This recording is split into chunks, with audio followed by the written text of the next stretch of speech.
नाही, आज मला जाणूनच घ्यायचंय असं कुठलं काम होतं तुम्हा दोघांचंही?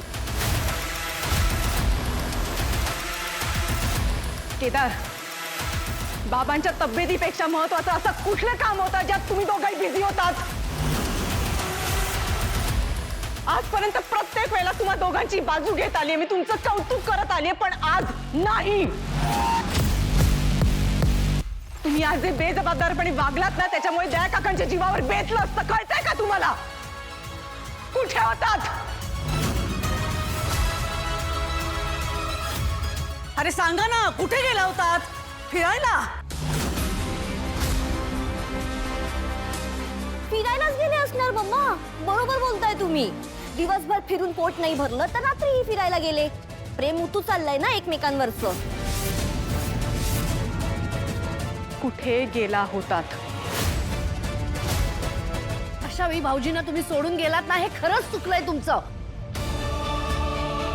केदार, तारिणी, तुमच्याकडून ही अपेक्षा नव्हती. एवढं सगळं लाईटली घेतो तू? कौशिकीचा बाबा, माझा मित्र, जेव्हा गेला ना तेव्हा मनाला फार चुटपुट लागली होती. आता दयाच्या बाबतीत मी कुठलीही रिस्क घेऊ देणार नाही, कोणालाही. कुठे गेला होतात? कुठे गेला होतात? अनाथ आश्रमात गेला होतास?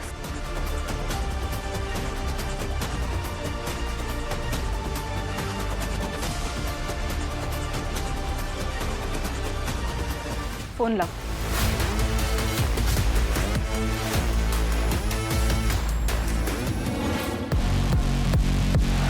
अनाथ आश्रमात गेला होतात ना तुम्ही दोघंही? फोन लावा, मला बघायचंय काय महत्वाचं काम होतं अनाथ आश्रमात. फोन लाव.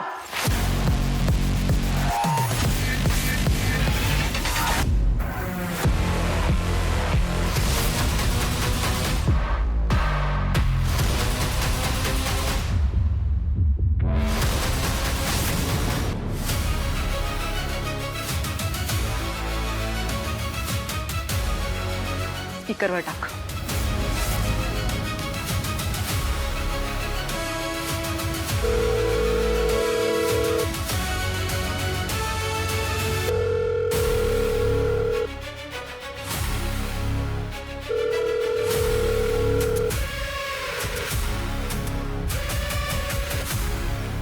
झालं?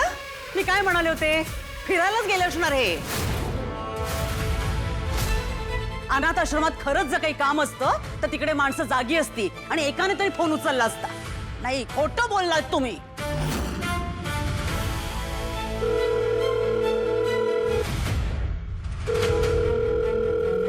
Hello Kedar sir. हॅलो.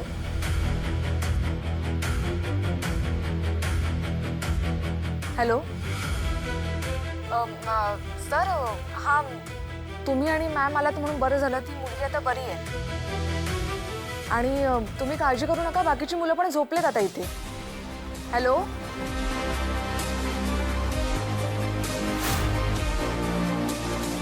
हां सर, मला कळलंय सगळं. मी घेईन सांभाळून. तुम्ही अजिबात काळजी करू नका.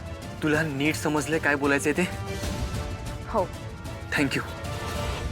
आणि सर, बाबांना काही होणार नाही. तुम्ही नका टेन्शन घेऊ. Okay, bye. काळजी घ्या.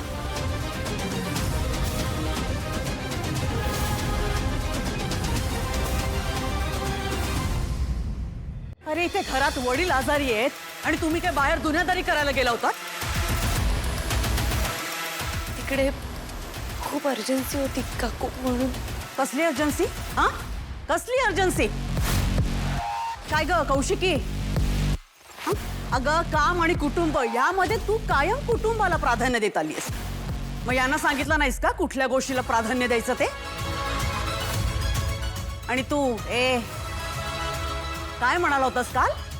ती तारिणी या घराची सून नाहीये, दयानंद खंडेकरांची मुलगी आहे, हो ना?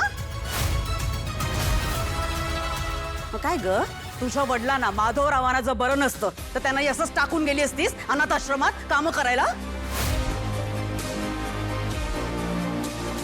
कौशिकी, अगं सांग ना यांना, ही अशीच एक अर्जन्सी होती. तेव्हा शेखरराव वीराला घेऊन गेले होते आणि तेव्हा काकू, बास. ताई मला मला एवढंच कळतंय की हे जे वागले त्यामुळे माझ्या बाबांचा जीव धोक्यात होता. ऍटलीस्ट आज तरी त्यांना माफ करू नकोस प्लीज. हो ताई, कोण कुठली अनाथ मुलगी तिच्यासाठी ही लोक धावत गेले. ही चूक साधी नाहीये. ह्यावेळी त्यांना माफ करू नका ताई. काय झालं? पता नहीं बॉस के घर में क्या प्रॉब्लम हो रहा होगा. काय होणार आहे? सगळेजण केडी सर आणि बॉसवर ब्लेम करत असणार. आधी जे गुलाबचं टेन्शन आहे, आता घरात हा प्रॉब्लेम झालाय. त्यांच्या आयुष्यातले प्रॉब्लेम कधी संपणार आहेत देव जाणे.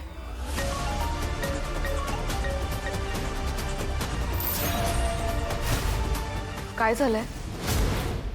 नाही, चूक तर साधी नाहीच आहे.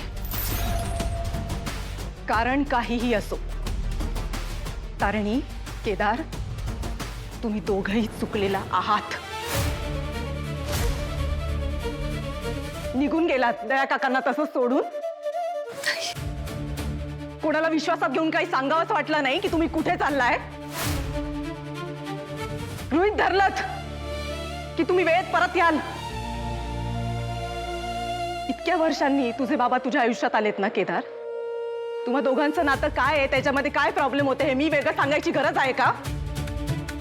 आता कुठे तुमचं नातं छान होत होतं, सुरळीत होत होतं.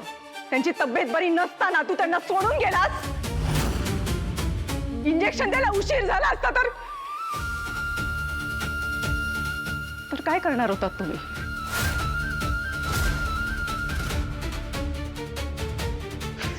सॉरी, पण आता तुमचा हा बेजबाबदारपणा मी खपवून घेणार नाहीये.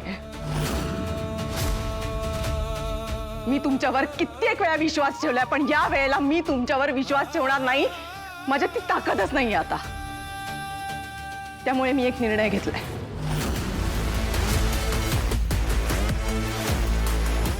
दया काका जोपर्यंत बरे होत नाहीत तोपर्यंत तुम्ही त्यांची काळजी घ्यायची नाही. काळजी घेणं तर दूरची गोष्ट आहे, त्यांच्या आसपास सुद्धा फिरकायचं नाही.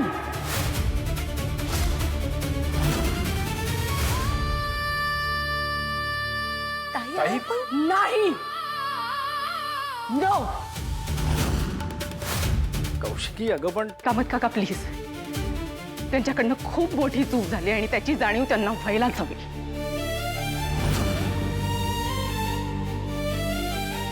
एकदा ऐकून घ्या ना ताई प्लीज.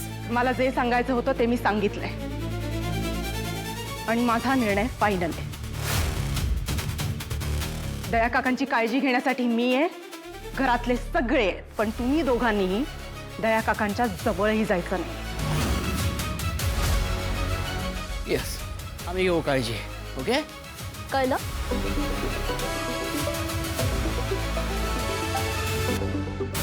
Excuse me.